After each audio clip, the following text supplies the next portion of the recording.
So I'm Asim Razzaq. I'm the co-founder and CEO. Just very quick introduction to the company. We help companies that use modern multi-cloud infrastructure to fuel their business success. Yotascale is a dynamic cloud cost management product that delivers unmatched predictability, cloud cost observability, and efficiency. So effectively, once you're in this modern architecture, leveraging cloud at scale, it becomes very difficult to understand the top-down economics and the efficiencies that you need to drive. So we'll talk a lot more about that here shortly. Just in terms of the agenda, I'll be going over to the overview of the product and the company and the team. And then my colleagues, Pedro and Jeff, will be talking about the onboarding experience, a lot more depth on the product, and then how can you accelerate your cloud cost optimization strategy. So with that, let's dive into a quick overview here. So we have a team that has deep domain expertise in infrastructure across many different companies. And we leverage that skill set to really empower engineering teams to manage their cloud cost and scale infrastructure with this new entrant that is cost into the mix. And just by way of my background, prior to Yotascale, I was the Senior Director of Platform Engineering at PayPal and eBay, where my teams were responsible for all core infrastructure that did payments or logins, had the opportunity to build out the PayPal private cloud, run the big data initiative, and was really brought in to scale their developer platform, which we were lucky to scale from effectively $0 to multi-billion dollars in payments volume. So PayPal is an outcome of my love-hate relationship with public cloud as a head of platform engineering, and that's the problem we wanted to solve for a lot of teams out there. So what we're most proud of that you see on this slide is the set of customers that we have. So we have the likes of Zoom, Hulu, Compass, who are really leveraging infrastructure as the backbone of their customer experience. Especially if you look at what's been going on through the pandemic, a lot of these customers have had to scale extremely fast to keep up with demand. And the engineering teams at these companies are using Yotascale on a daily basis to make sure that they are managing their cloud costs in a responsible manner that helps the company continue to have good business health down the road. So a couple of key insights. So we all know that cloud spend is growing, right? That's a given. It's only accelerating, especially the public cloud spend. A key part of this is that increasingly the infrastructure and the architectures are becoming cloud native. And what I mean by that is the advent of Kubernetes, microservices, containers, which are very good with respect to agility and deployability. But in the words of some of our customers, they create a financial black hole. Multi-cloud is a strategy that a number of different companies are adopting as well. So we look at it as the problem starting to shift from macro wastage to micro wastage. And what that means is you had the traditional classic AWS Azure infrastructure where you have the compute network storage, you have a single app running on a compute node, to now this emergence of a PaaS layer where you could have a small microservice, you could have a small container, you can have all these building blocks that on their own, they don't cost a whole lot. But in aggregate, when you connect the dots back to a service, an application, a product, a business unit, there is a lot of wastage. And we would argue that, in fact, in some cases, there might be more wastage just because those dots are not connected quite a bit. And just like as we're seeing in other fields, in security, in application performance monitoring, this emergence of a new breed of technologies and tools to deal with this new reality, the challenge on the cloud cost management front is that a lot of the traditional original Gen 1 products, they've had a very finance-centric approach. So we basically call it business intelligence for cost management. So you can slice and dice your data, your power users can use it. But that doesn't really work with this modern architecture and the modern way of deploying and building software. So at Yotascale, we believe in a fundamentally different approach to cost management. And so our mission is to optimize the world's cloud computing spend by empowering engineering teams. What I mean by that is that we still have finance users and business users, but at the end of the day, for any cloud cost management strategy to be successful, you have to enable and empower your engineering teams because they will affect a lion's share of that efficiency. And if you don't get your bottoms-up attribution correct at the level of these containers, these services, these applications, your top-down economics are only going to be a guess. So we want to enable teams to be proactive about this instead of being reactive about this. And we'll delve into this a little more. So what are these key challenges of modern cloud cost management, right? So I already spoke about the modern infrastructure, the microservices, all those challenges, the financial black hole of a PaaS layer. The second part of this is every company wants to look at the cloud costs the way they do business, right? So that means that the cost has to be linked back to things like product, domains, services. And that's what we see with every customer. They have a different way of mapping their cost to how they think about their economics. And that's a challenging task. And one of the key reasons why that's a challenging task is that the prevalent method of achieving this is manual cost attribution. And we call it death by tagging, which means that you have multiple resources. Now you've got your containers, you've got your regular compute. And on an ongoing basis, the approach is that if you tag every single resource out of millions of these resources, then you can create pretty reports. Well, in reality, that doesn't really work because it's always a catch-up game that you're playing. So a very fundamentally different approach is needed here. The next one is barriers to teamwork. Cloud cost management is a team sport. There are different constituents. So you have finance, you have business users, you have engineering teams, you have a central team. They all need to be on the same page. And there needs to be a collaborative framework where they can agree on what are the opportunities for optimization, how do we talk about the business metrics, and the challenge here ends up being, we've seen this over and over again, right? Somebody in finance sending a report over to somebody in engineering based on a Gen 1 product saying, hey, you're really inefficient. You've got to do something about it. You're wasting millions of dollars. And perhaps this person is an application lead for an analytics platform. They do a bunch of research and they come back and say, well, half of this stuff doesn't even belong to me. Some of this stuff is a backup failover cluster that you're asking me to shut down. And some of this stuff doesn't even take system metrics into account like memory or disk or network. Like you're simply saying CPU utilization is low, so go do something about it. And so the response goes back in email or Slack or whatever the channel is, and the same conversation happens over and over again.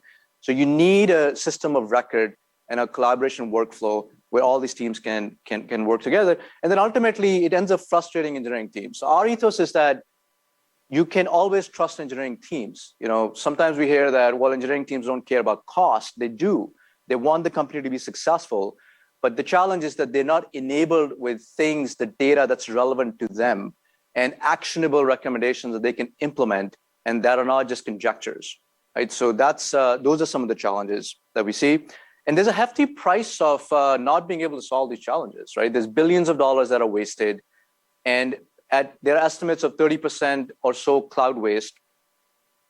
And I was talking to actually a CIO yesterday, and they were saying, I'm pretty sure that 50% of my cloud cost is wasted, right? And I was joking with him. I said, well, why don't you just shut down 50% of your infrastructure and the problem is solved?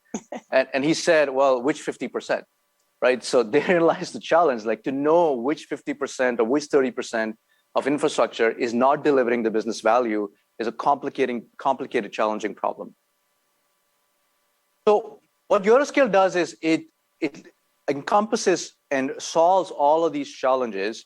And the three key pillars of what we do is, the first one is cost observability. We've chosen that term deliberately because that term gets used in performance and APM parlance because it does represent distributed cost tracing.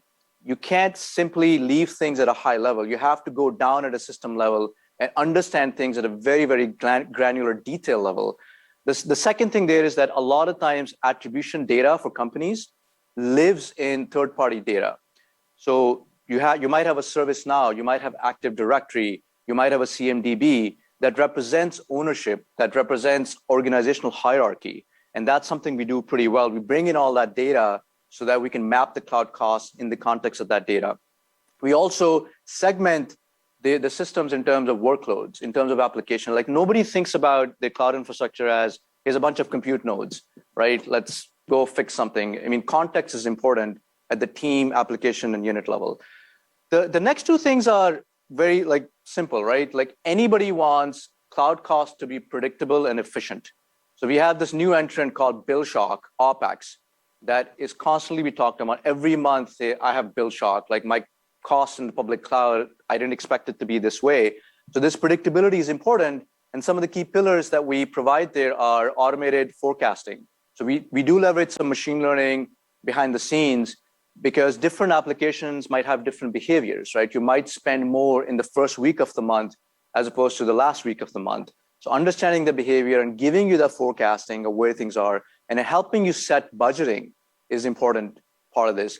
Abnormal spend detection, so the guardrails of cost anomaly detection. A lot of times we have scenarios where I call it CSI crime scene investigation after the fact, where something went wrong and there was a big spike and there is a whole mission around, hey, what happened, who did what, how could we avoid this in the future? So our approach is be proactive about it, right? We will tell you when something seems out of order, out of behavior, including all the seasonality that a service might have, that an application might have. So your team, your organization has the guardrails to be able to leverage this.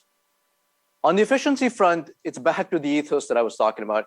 Give your engineering teams actionable recommendations that they can implement and also that they can give feedback on, right? So don't just keep swirling that stuff around in the system. So we have this workflow where if you want to snooze the recommendation for whatever reason, maybe you have over-provisioned a system that is in preparation for a business event next week.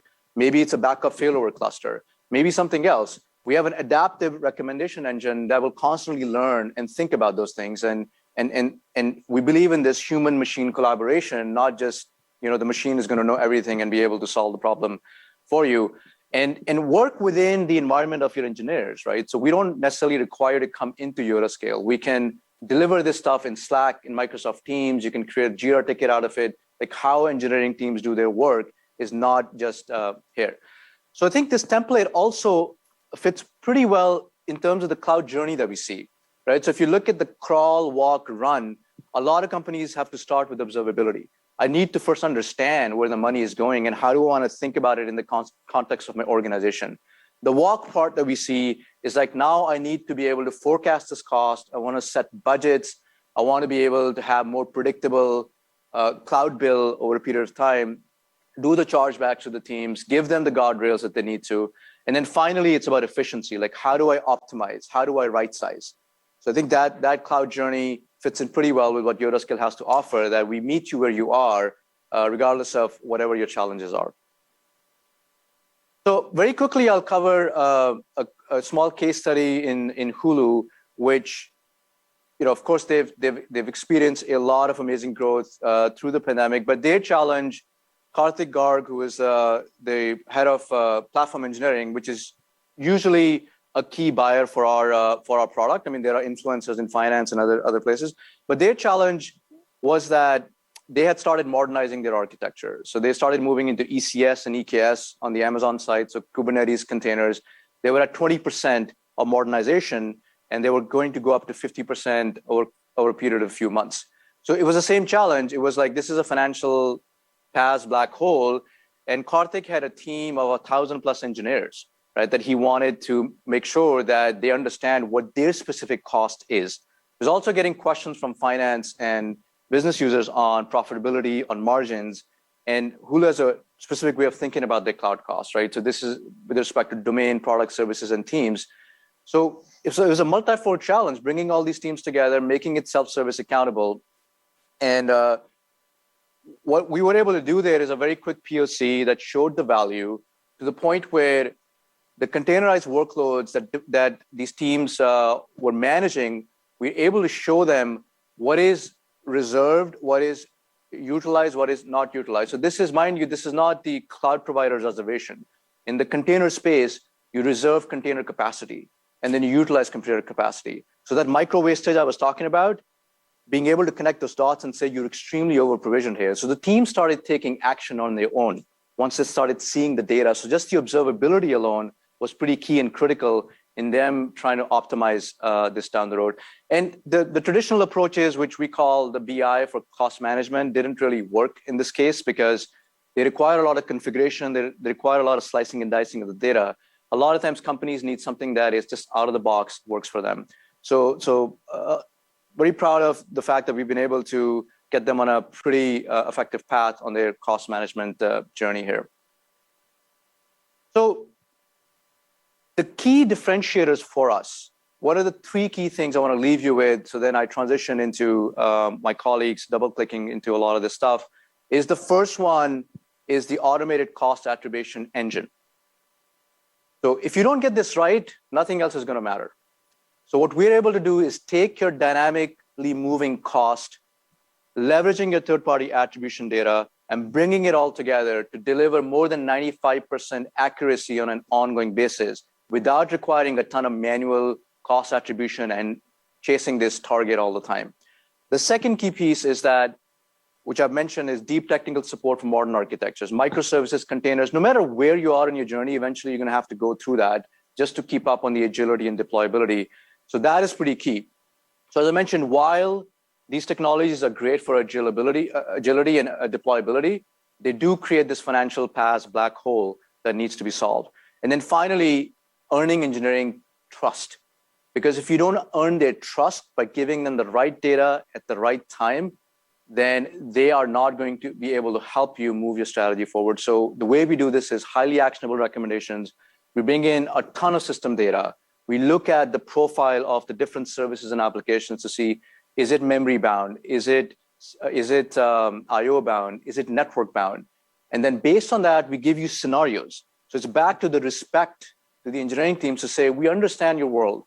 You have scenarios where you can save more money and have less headroom, or you can save less money, have more headroom. You know your situation best. So then they can take that information and collaborate with their business and finance counterparts to say, here is why I'm taking this option versus another option. And that all gets annotated within the system as the recommendation was taken, it wasn't taken, and all of that. And then finally, the time to value is another key thing we're proud of, that it's fairly turnkey. You switch it on, and then we can start showing you value in days versus weeks. And that's one of the key feedback we get from a lot of our customers.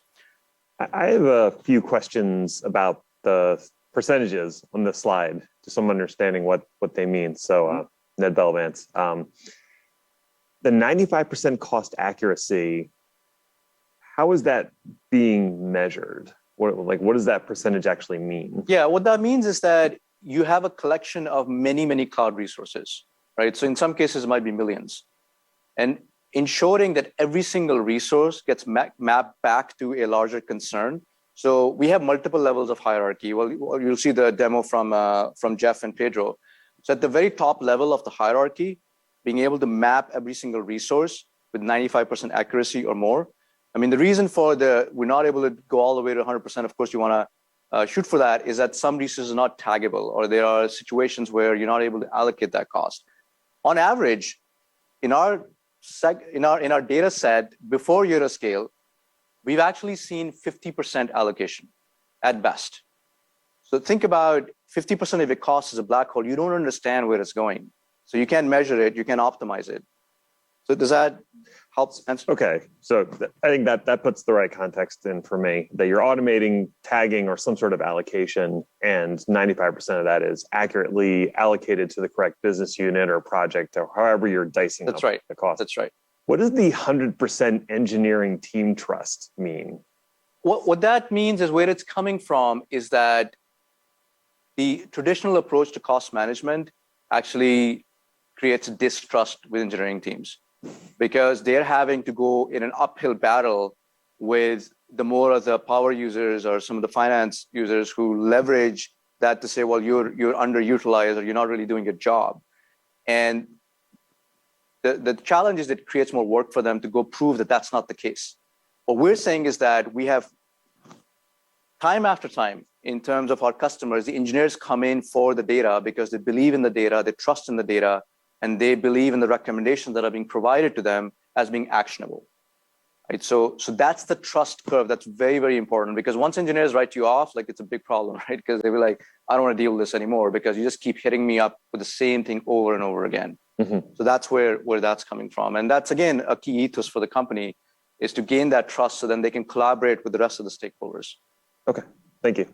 One thing that I don't understand is where you have, you get the insight for the infrastructure side of things, but actually most of this stuff comes also from the bad spending comes from bad configurations and bad development practices as well. So can you go up in the stack and take a look also in the mid-tier and application levels, or do you stop at the PaaS level? Yeah, so today we don't go into the architectural decisions or things of that nature, right? But where we help to that end is things where you might have developed an application which you thought was going to be more CPU bound, as an example, right? And you might have picked some compute nodes or whatever infrastructure that you ended up picking based on your assumption. But on an ongoing basis, what we can tell you is that this particular set of resources based on your profile needs to be more memory, it's more memory intensive. So we can give you this option in right sizing. Right? That's definitely one way that we can help. Just the vision of the company in the future, we're going to constantly be going more deep tech on this. So integrating with CI/CD toolchain and eventually even integrating into the source control, where you can pick up some of those practices, is part of the vision of the company. Okay. If that helps. Okay, good. You mentioned something, I'm sorry, excuse me, Nathan Bennett here. You mentioned something in terms of measuring the networking. Is that in terms of like speeds, or is it just in terms of the architect? You just kind of said that you don't really care too much about the architecture, but like where's the line in terms of the networking components and the cost savings there? Jeff, you want to take that? Do you get that question? Yeah, I think the question, just to make sure I got it right, was around how do we help optimize on the networking cost side, or how do we help with the analysis of it? Yes. Yes, okay. So we can do a breakdown of the networking costs, looking at like where did those network transactions originate from, where did they go to, so you can get an understanding of sort of the flow of traffic in a cost perspective. We are not helping you like optimize and minimize the network transactions that are out there, but we are helping you understand how you're spending, and that's across all the different products. So if I just want to look at my network transaction costs across S3, EC2, RDS, Redshift, all of those, I can kind of just set network and then view all of that. Where we help on the recommendation side is we actually take, I think the cloud provider recommendations, typically what we see is just CPU bound, and that's what they look at is you're running too high CPU and you can reduce the instance type you're using. We have customers that are using large instances, not because of the compute or the memory power, but because of the network capacity of those instances. So you get more network capacity on larger instances. When they're looking at right-sizing recommendations, they need to be able to take that into account. So they can tell Yotascale network is important for this. We don't want to hit more than 90% of the threshold of the network capacity of a certain resource type. And then we can provide recommendations within that context. Okay, so let me give you a scenario, and you can say how Yotascale will respond. An engineer is told by and I'm not saying this has ever happened before, but it is possible. But an engineer's been told by management and top levels to create a more secure solution for their application layers in EC2 or whatever. So he deploys a wide area firewall, a WAF. And then people start freaking out because they're seeing like the prices begin to just like skyrocket, right?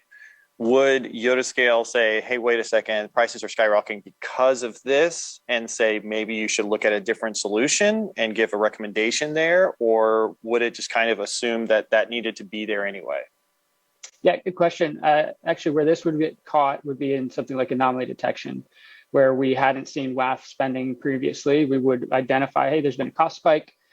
This is not matching a pattern we'd seen in the past. That alert would then get delivered to Slack.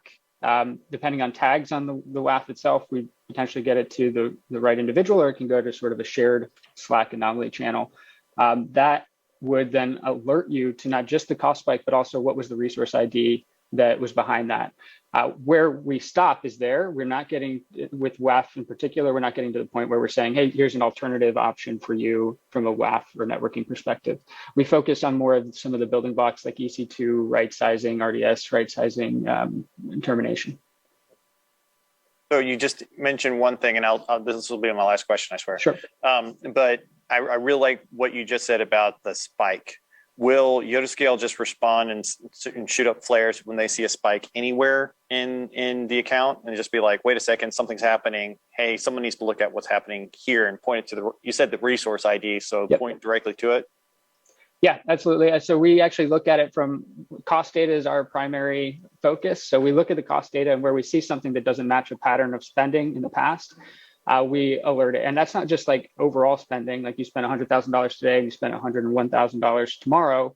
That's not what we're actually going very granular and looking at each of these entities within a business, this hierarchy that we're talking about. How are they spending money? So each of those gets sort of treated independently, and we baseline and track cost at that level, and then we'll flag when something changes within that sort of context as well. That's awesome. Yeah, we'll show a demo later as well. Yeah. It'll take seasonality into account. So if on Mondays there's always a spike, right? We're not going to keep like freaking you out. Black Friday. Exactly. Like when I was at PayPal, like Monday, for whatever reason, people get back to the office, they buy stuff. I don't know, right? But it would spike up. Just a very quick example on the similar lines on anomaly detection. We had a customer where when we were doing a POC, right, they basically said, we have this networking cost that just keeps rising. We can't figure out why, right? And we can also show you after the fact, right? Because we can go back and see. And what was happening with them was that we caught an anomaly at a point in time when the cost started rising. And the root cause was that it was a bunch of Cassandra nodes that were talking to each other, and it shifted from ingress to egress. So instead of the nodes talking to each other within the private network, they were talking over the wide area network. And it was a moment of like, okay. And it was a configuration issue because manual configuration, whatever happened, somebody ended up, maybe they were just testing it and they didn't turn it back on. So back to, we will catch a lot of the stuff and give you the guardrails, right, to go do that. And, they were like, yeah, I'll save $40,000 just because I'm going to switch this back on. It's like, wow, okay. Yeah. I actually have a question on, so when you mentioned, it's going to raise the flares, start alerting people, in practice, especially when these things start to happen at scale, how that raising the flares becomes important. If it's an endless stream of emails, that's just going to fall on deaf ears. If it's just a dashboard, how, I guess more in practice, how is that? Are we talking like Jira tickets? Are we talking, Slack stream, something along those lines? Yeah, and I'll give a brief response. Jeff, you want to add something to that? So we've actually tuned this quite a bit to reduce noise. Okay. And there are levers that you can have. For example, you can basically also put in the dollar amount, like don't bother me about $100, when it's above a certain threshold. And that's different for different companies, right? Some companies can afford to spend that and some companies can't. That's definitely one of them. The other one is that we don't, as I said, we look at the behavior. So when we do give you something, there is something that behaviorally, when you look at week over week, we can go back a year, whatever it is, right? Of course, there's a recency bias there because applications, there's something that's not quite right. And if the dollar amount is significant based on a configuration, it's definitely something you should look at. Now, the other thing which I mentioned is earning the trust of engineering teams. We give you an opportunity to give feedback. So you can say, well, I'm going to dismiss this because of XYZ reason. And then we learn from that, right? And then we don't bother you with that again and again. Okay, cool. Right. So the two parts of it is like on recommendation, on one hand, shut down your backup failover cluster. Okay, well, we now know it's a backup failover cluster, but if it starts taking traffic, we're going to raise an anomaly to say, hey, this stuff is taking traffic. It shouldn't, right? And hopefully you should pay attention to that. Okay. And maybe it's expected. Maybe you're doing a trial run